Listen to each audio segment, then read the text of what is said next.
Alright guys, welcome back to the Spanish Homestead. So, midweek, third video this week. How people do this every day is beyond me, but I'm doing it. Short little videos, and today we're going to be doing figs. So, when we moved in, this fig tree didn't exist. I think it had been chopped back. Anyway, we just let it grow. It's in a bit of a weird place. So, it's right next to a row of orange trees that run down the front of our property. And it's just, as you can see, it just takes over. The fig trees are quite big. So what I'm going to do is I'm going to take some cuttings. Hopefully we'll get them to root through the winter, and then next spring we're going to plant a few fig trees out in different places on the property so that we can actually take this one away from here, and it'll open the space up and it'll stop catching on the main gate. So best way to take fig cuttings. So the winter months are the best time to take fig cuttings. Now the problem we have here in Spain, as you can see, the leaves are dying off, but you've got the new buds starting to come because the weather's so up and down. It happened to us this time last year as well, so I'm not actually waiting for it to die off fully. I'm going to take the cuttings now and we'll get them in, and then come sort of January, that's when this will die off fully, but it's a bit late to be taking cuttings then. So what we're going to do is you want to get your bit of wood like that, your bit of branch, and you want to just chop it off underneath a node. So it's just underneath a node, because those nodes are where the roots are going to come from. Now that is probably about the perfect size, about 15 centimeters. So I'll just take a couple of them.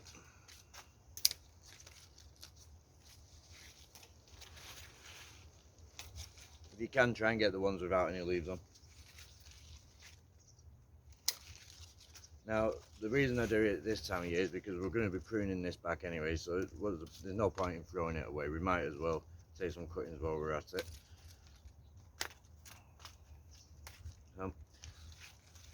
As you can see, I've got them. Here's some that I did earlier as well.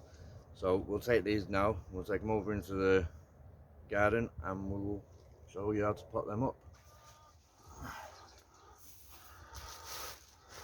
So guys, once you've took your cuttings, and what I tend to do in mine is I always cut the, not like that you can't tell which end's the top, but I always cut the bottom just on a bit of an angle just to make sure, because sometimes I'll take 3 cuttings out of one branch. So if you do the bottom as an angle, you always know that's the end that goes in the pot. So you've got your cuttings. Then what you need, because you've got to keep the humidity, like just right. So what I do is once they're in, we'll cover them with a plastic band, an elastic band around just to keep that on. Now the best mix for doing it is a peat moss and some sharp sand, because at this point they don't need any nutrients. Now they've got no roots whatsoever, but I don't have that, so I'm actually going to be using potting mix today. It's not going to make no harm to it. It's full of nutrients.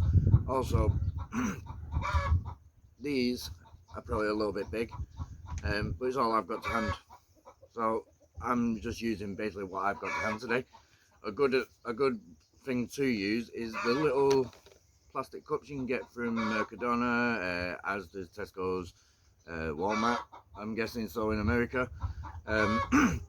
They're a really good thing for starting these off in, and then just pot them up into the bigger pots later on once they've got the root system. But like as I say today, I'm using what I've got, which is potting mix, these pots, some plastic food bags, and some elastic bands. So you see, you can just use what you've got hanging around to do it. There's no, oh, I've not got the stuff, I can't use that, I can't do that. So what I've done is I've added a bit of water to this potting mix, so we'll fill these pots up.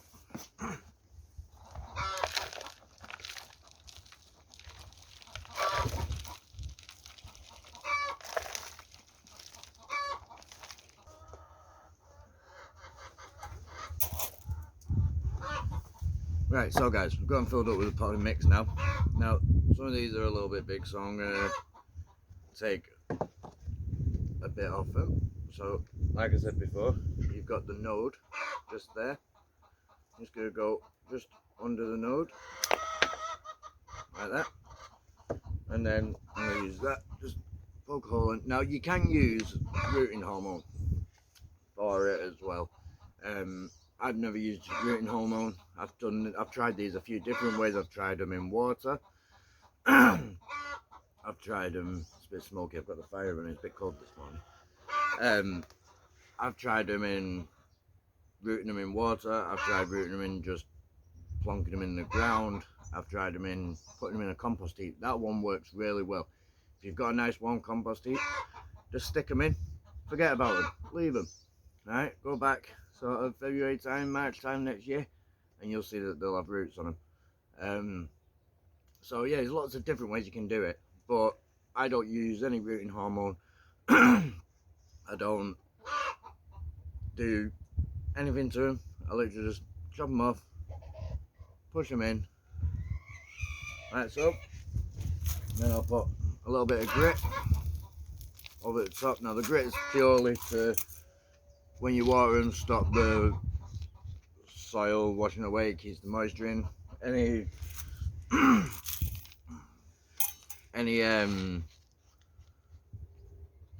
weed seeds that are in the compost, which they shouldn't be, but any weed seeds that are in there is just a bit of a protector to stop them growing up.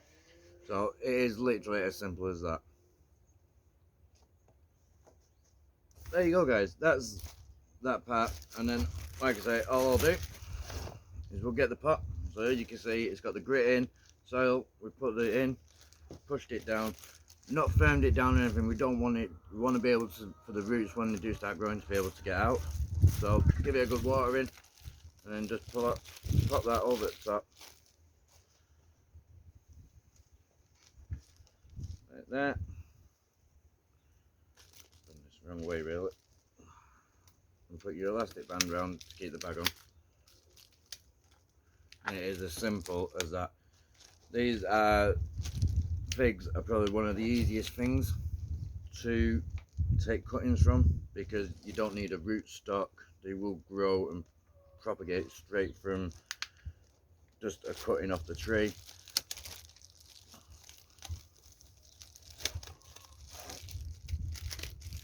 So there you have it, guys. And then obviously just put it somewhere warm. We're going to put ours up on the terrace close to the house. If you've got a heat mat, put them on a heat mat. If you've not got a heat mat, stick them in your garage. Just literally put them somewhere, keep an eye on them. About 3 weeks time, just come and check on them.